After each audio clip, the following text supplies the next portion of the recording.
Bonjour, j'espère que vous allez bien, j'espère que vous avez bien dormi. As-tu été déjà bouleversé par le volume de mal que les gens sont capables de faire? As-tu déjà été déçu par le fait que quelqu'un pour lequel, par exemple, tu étais en train de faire le bien, était capable de te faire du mal à un point incompréhensible pour toi, incroyable pour toi? Eh bien, aujourd'hui, le Seigneur nous invite à réfléchir un peu sur les malfaiteurs. Parce que tôt ou tard, nous allons tous rencontrer malheureusement les malfaiteurs. Ce n'est pas parce que tu es un bienfaiteur, parce que tu essayes d'être correct dans la vie que les malfaiteurs vont t'éviter.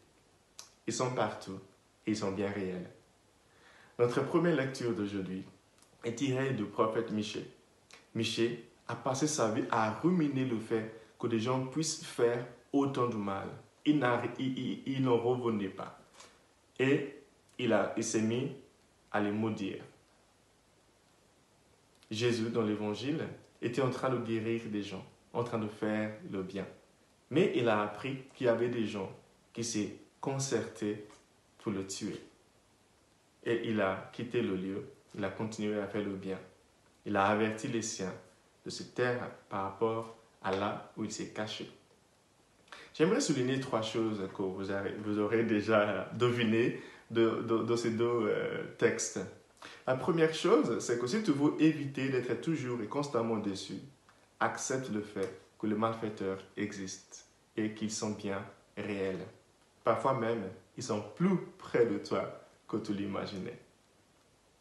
Oui, c'est ça la vie en fait. Nous qui essayons parfois de faire du bien dans le monde, toi et moi et d'autres personnes bien sûr, nous sommes souvent choqués de voir la capacité pour le mal que possèdent certaines personnes. Le Seigneur nous invite ce matin à sortir de notre monde des bisounours, d'accepter qu'il y a des méchants et des méchantes dans le monde et ça fait bien partie de la vie. La deuxième chose que le Seigneur nous invite à faire ce matin, c'est de se protéger contre le mal. Nous avons droit de nous protéger contre le mal. Évidemment, il y a plusieurs manières de le faire. Si tu apprends que quelqu'un est en train de te faire du mal, tu n'as pas besoin d'attendre à ce que le mal te tombe dessus. Prends tes dispositions, protège-toi. Jésus a fait deux choses ce matin pour se protéger. La première chose, il a quitté le lieu. La deuxième chose, il a dit aux siens de se taire, de devenir discret par rapport à là où il allait se cacher. En parlant des gens à qui Jésus a demandé de se taire par rapport à là où il allait se cacher, est-ce que tu sais que parfois, quand tu racontes des choses sur tes amis, sur ta famille, aux gens, tu peux être en train de les mettre en danger? Parce que toi, tu veux bien faire, mais parfois, malheureusement, on est en train de parler avec un malfaiteur déguisé.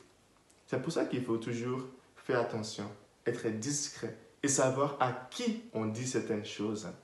Jésus a quitté le lieu pour se protéger ce matin, mais en plus, il a dit aux siens, attention, ne divulguez pas à tout le monde où je suis en ce moment. La troisième chose que j'aimerais dire ce matin, c'est que continue à faire le bien. Si tu rencontres le mal, la tentation est grande d'arrêter de faire le bien. Oui, parce que tu es déçu, tu n'as plus envie, tu penses parfois que ça n'a même plus de sens, mais que ça ne sert à rien. Et pourtant, nous devons rester nous-mêmes. Jésus a continué à faire le bien.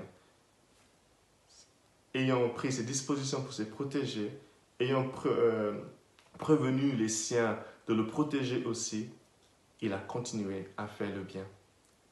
Voilà ce que je voudrais partager avec vous ce matin. Malheureusement, les malfaiteurs existent, le mal existe et bien plus réel qu'on s'imagine. Protège-toi du mal et du malfaiteur.